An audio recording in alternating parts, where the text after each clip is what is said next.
Hello guys, good morning. तर काल मी गेली होती काकूच्या घरी, तर तो व्लॉग अर्धाच राहिलेला होता. तर आज व्लॉग तो पूर्ण करते. आम्ही काकूच्या घरी गेलो आत्ता आणि बघा जाता बरोबरच आम्हाला तिथून मस्त त्यांच्या घराच्या समोर सुंदर फुलं दिसले गुलाबाचे, त्यांनीच लावले ऑब्व्हियसली. आणि बघा घरी जाताच हा मयंक पोलीसच्या कारसोबत खेळत आहे, किती बापरे ॲक्सिडेंट करत आहे. मग आम्ही लसण वगैरे शिलत आहोत आणि आम्हाला भूक लागली, तर काकूने आमच्यासाठी बनवला नाश्ता, ऑल टाईम फेवरेट फ्रायवाला भात. नाश्ता वगैरे करून मग आम्ही गेलो किचनमध्ये.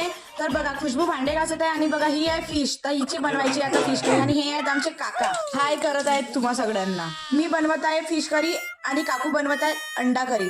काकूच्या हातची भाजी म्हणजे बापरे जबरदस्त. माझ्या काम किचन मधून कंप्लीट झाल्यावर मी गेली वेदूकडे, तर वेदू स्टडी करत होता. त्याला बघून माझ्या पण स्कूल डेजची मला आठवण आली यार, सिरियसली. मग फायनली स्वयंपाक वगैरे तयार झाला. मग आम्ही सगळे मिळून जेवण करायला बसलो. अंडा करी, फिश करी आणि काकूने बनवलेला बेसन, जबरदस्त कॉम्बिनेशन. बघा काका सांगत आहेत अंडा करी म्हणून.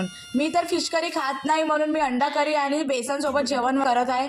सगळे मिळून आता आम्ही जेवण करत आहोत. जेवण वगैरे झालं आमच्या फायनली. मग आम्ही वेदूला आणि मयंकला बाय करून आणि काका काकूंना बाय करून आम्ही निघालो घरी जाण्यासाठी. भेटूया उद्या, बाय.